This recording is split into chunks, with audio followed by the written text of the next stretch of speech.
When I was teaching magic online, I focused on one area and was passionate, one area in particular. And it's the area that magicians call showmanship. Showmanship is just a fancy word for communication skills or public speaking. I teach executives and leaders how to use their voice, how to share their vision. Now, I believe there are common threads between the world of magic and the world of business, the world you all live in. My friends, more important than ever, we must learn the advisor's instrument. We must learn the leader's instrument, how to use this, our voice. My name's Vinh Giang, and if I had to describe myself in 3 words, I'd begin with keynote speaker.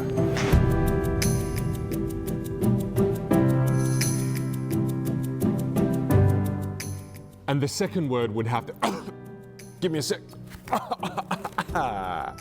The second word would have to be magician.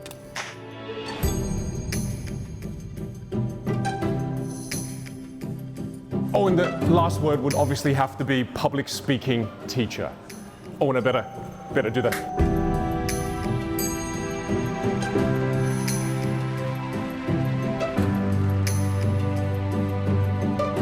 In the next few minutes, I'm going to share with you the power behind the leader's instrument, your voice.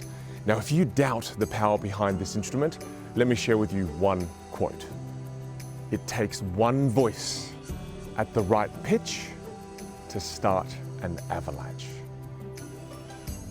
You may be this good at what you do technically, but if you can only communicate this well, people don't perceive you as being this good, they perceive you as being this good. You're only as good as you can communicate. And then there's this space here, and that's potential. Potential you have not yet revealed. So as you improve your ability to communicate, you reveal potential to others. You're able to amplify the best parts of who you are to others. What I do with the majority of my time now is I teach communication skills. I teach leaders and I teach people how to use their voice, professionals. I teach everyone how to use their voice. Because here's the thing, most people in the world we live in today, most people only focus on visual image, how they come across visually. Right? But here's the thing, visual image is cheap. I can buy the clothes, I can buy my shoes, I can buy my watch. The thing about vocal image, Kerwin, you have to earn that. A song has 280 words. A page in a book has 280 words. Why can we repeat a song, yet not a page in the book? A song has melody. It has melody. You add more melody to your voice, what you say becomes more memorable. What you say becomes more sticky. Many of us have a melody that lives underneath our voice. There's always someone who comes into the office on Monday morning and it's Monday again. It's 5 days till Friday. Right? And then there's always that person that comes into the office, guys, I missed you over the weekend. What have you been doing? And you can feel it, and then, but there's always.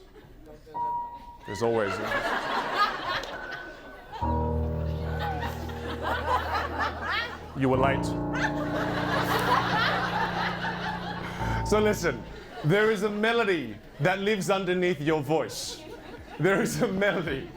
If you want your people to be able to create new and unique experiences for those they serve, here's a thought.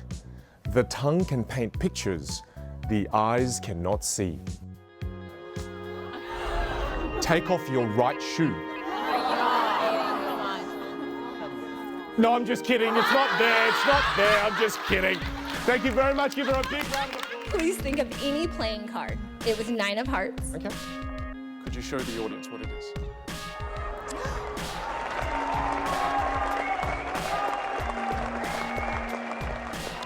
Unfortunately, there's going to be one thing that stops you from doing any of this. One thing that stops you from using storytelling every day in your lives. One thing that stops you from playing with your voice. And do you know what that one thing is? It's fear. It's fear. And instead of just talking about fear, I must make you all experience fear. There are 4 bags. One has a nail in it. Jessica, thank you for doing this. Feel it on your palm because that's where, yeah, okay, that's real? Okay, very good. I'm gonna don't look, but I'm gonna put this in this one. So what I'm gonna do now is I'm gonna mix the bags up and you all try to keep track of which is which, right? So I'm going to get Jessica now to choose which bag I slam my hand on. Are you left-handed or right-handed? Right-handed? Right-handed, fantastic. Then we'll use your left. Okay, so we'll use your left. Thank you. Big round of applause. It wasn't there. Give her a big round of applause. Thank you so much indeed. All the fear we feel, what's fascinating about it is that it's not real. Since the beginning, I've already palmed the nail out. Fear is something that even though it's not real, it controls us. It holds us back from being effective leaders. So how do we turn fear into something that is more useful? Something like courage. Fear is missing one more ingredient before it becomes courage. One more, and Jessica showed us what that ingredient was. And the ingredient was action. Action. She felt the fear, she took action, and she did it anyway. And in the process, she was courageous. Because courageous people, my friends, do not do things in the absence of fear. Courageous people feel the fear, and they do it anyway. And thank you for your engagement. Thanks for sharing that. You were right up front and you gave me so much engagement. I appreciate it. I noticed it. So how long have you been in the industry for? But now that you know this, don't leave it to chance. Oh, is that right? Is that how you do it? Very nice meeting you. Take care, mate. Nice meeting you too. And thank you for the kind words. Your voice is literally your personality. You all have a beautiful instrument.